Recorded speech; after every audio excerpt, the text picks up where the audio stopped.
Le corps et le fouet. Alors c'est un film qui se passe quelque part, on ne sait pas où, à un certain moment, on ne sait pas quand, il y a un comte ou un baron, on ne sait pas trop, qui revient dans son château familial.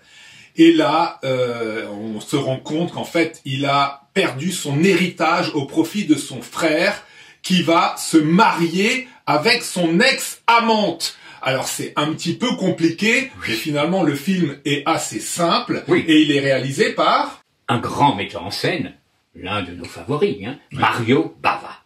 Mario Bava qui a, à cette époque-là, derrière lui, son premier film et son chef-d'œuvre, Le Masque du Démon. Fera ensuite quelques productions, on va dire, mineures, certains apprécient d'ailleurs, des films vikings, La ruée des Vikings avec Cameron Mitchell, très inspiré du film américain Les Vikings avec Kirk Douglas et Tony Curtis, de Richard Fleischer. Il fera Les Mille et une Nuits, une adaptation des contes pour tout public, qui se regarde, qui est sympathique, avec Michel Mercier, avant Angélique, bien sûr, Vittorio De Sica, Raymond Bussière. Et donc, Ce corps et le fouet, film d'après ton histoire, tel que l'a raconté, qui pourrait être un récit d'un auteur anglais du XIXe siècle, mais qui finalement va glisser vers le fantastique, le sadomaso, et même la nécrophilie. Et c'est en couleur. C'est important puisque Le Masque du Démon était en noir et blanc, un noir et blanc admirable d'ailleurs, et c'est en couleur. Alors, un mot sur le générique, parce que le générique est complètement faussé, puisque ça doit être le film record où il y a des noms d'emprunt, c'est-à-dire des pseudos anglo-saxons naturellement, alors à la fois pour la distribution dans ces pays-là, surtout aux États-Unis, et aussi peut-être parce qu'il peut y avoir des différends. Voilà. Alors David Hamilton, qui est crédité directeur de la photo, disons-le tout de suite, ce n'est pas le célèbre photographe qui faisait des cartables avec des jeunes filles en fleurs, qui a réalisé des films comme Billy Tiss.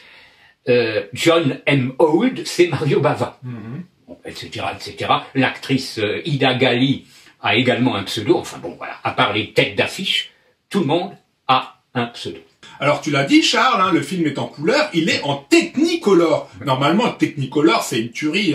Et là malheureusement, on nous a proposé un DVD et même un Blu-ray qui sont vraiment mauvais. Donc ça rend pas du tout hommage aux qualités, à la palette de couleurs qu'on peut retrouver dans ce film. On a quand même un casting intéressant. Voilà, justement. Alors tu as cité le plus connu, le mythique, le meilleur acteur de Dracula, Christopher Lee, qui a en même temps travaillé à la mer, qui a près de 200 films à son actif, depuis 1949, je crois, Terence Young, ses premiers films, L'étrange rendez-vous, et qui là a presque un rôle de séducteur au départ. On pourrait penser que c'est un séducteur, mais non, il reste fidèle, si l'on veut, à ses créations, le méchant.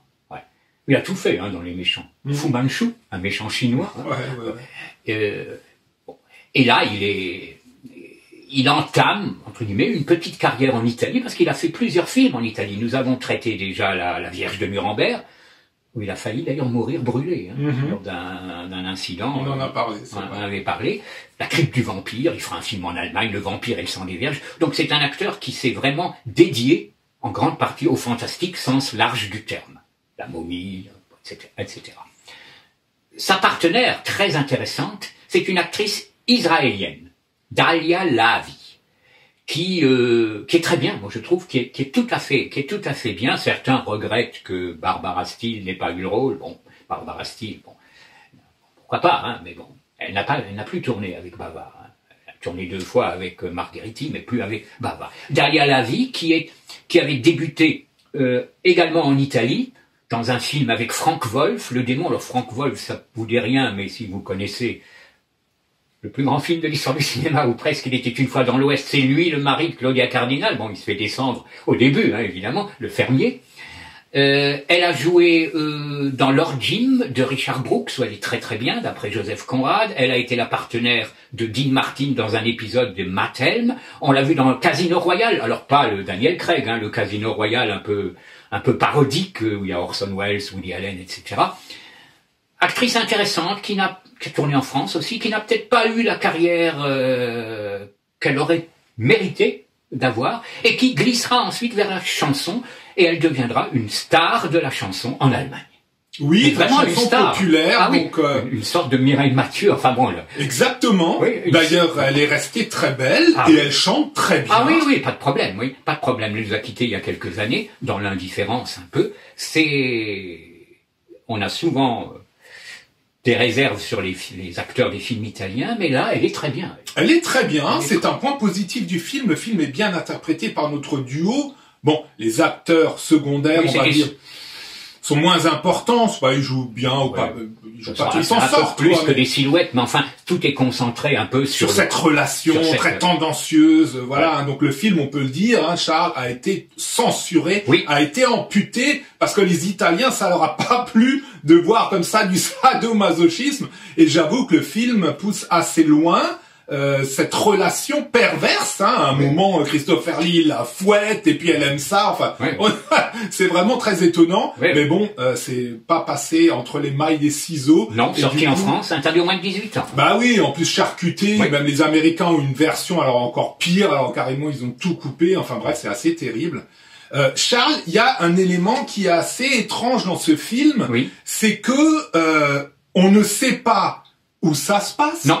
On ne sait pas quand ça se passe. Non. Et on n'a aucune relation avec l'espace et le temps, c'est-à-dire qu'il n'y a jamais d'interaction avec l'extérieur, mis à part à un moment, il y a un enterrement. D'ailleurs, c'est assez marrant parce que ceux qui enterrent le Christopher Lee, ils sont habillés comme des bourreaux. Donc, on se dit, tiens, bizarre, quoi, c'est dans quel pays que ça se passe, quoi.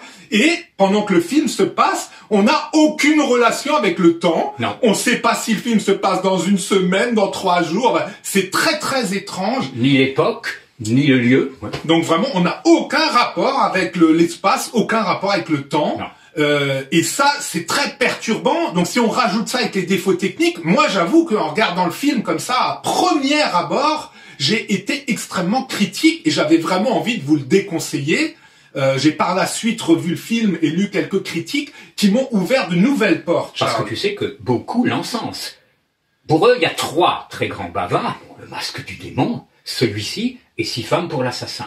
La baie sanglante chez d'autres, pour d'autres raisons. Mais moi, je le mettrais pas à la baie sanglante. Mais enfin bon, pour des raisons historiques peut-être plutôt. Alors Charles, il faut savoir qu'il y a 2 sortes de spectateurs et il y a 2 sortes de critiques. Il y a les gens comme moi qui sont assez terre à terre, il faut pas leur parler d'introspection intellectuelle. Oui, mais tu vois là, le réalisateur, il a voulu montrer que, ça j'avoue que c'est pas trop ma tasse de thé, mais néanmoins, en écoutant les critiques et en revoyant le film, j'ai compris que le film, il a quand même des qualités assez fondamentales. Déjà, un jeu de bava avec la couleur. Malheureusement, le DVD ne rend pas hommage à ce jeu absolument extraordinaire. On a toujours dit que le cinéma italien a été l'un des plus extrêmes, les plus osés. On le voit encore là. Le sujet est quand même assez audacieux.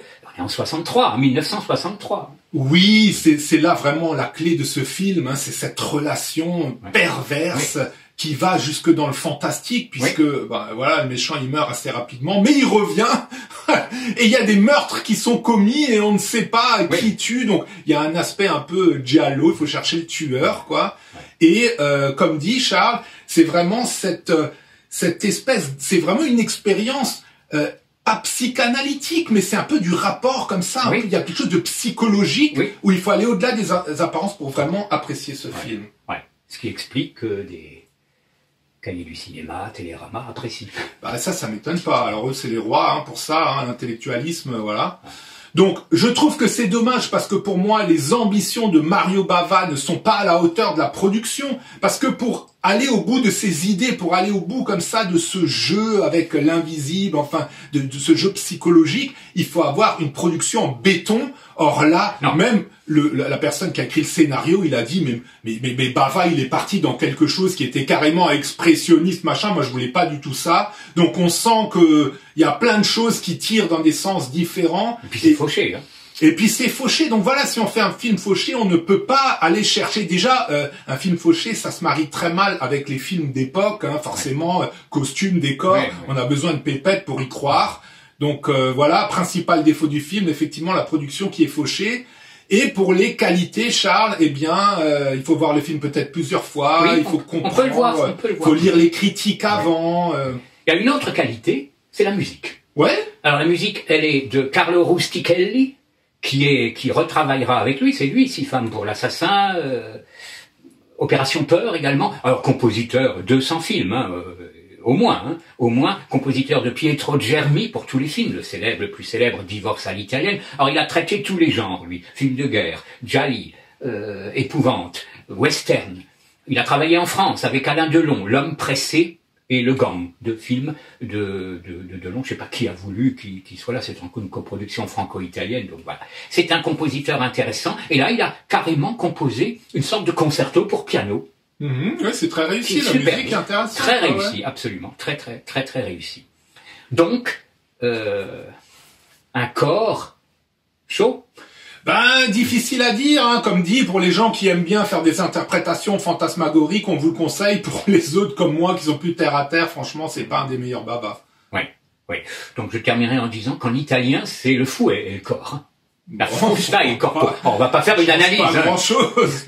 Non. C'est vrai qu'en français, le fouet et le corps, ça sonne peut-être moins bien. Ouais, je suis sûr que Télérama a fait des recherches. Oui, mais ça veut dire que si on met le corps... Bon, bref. Un peu de masturbation cérébrale. Voilà. En tout cas, on va quand même conseiller ce film.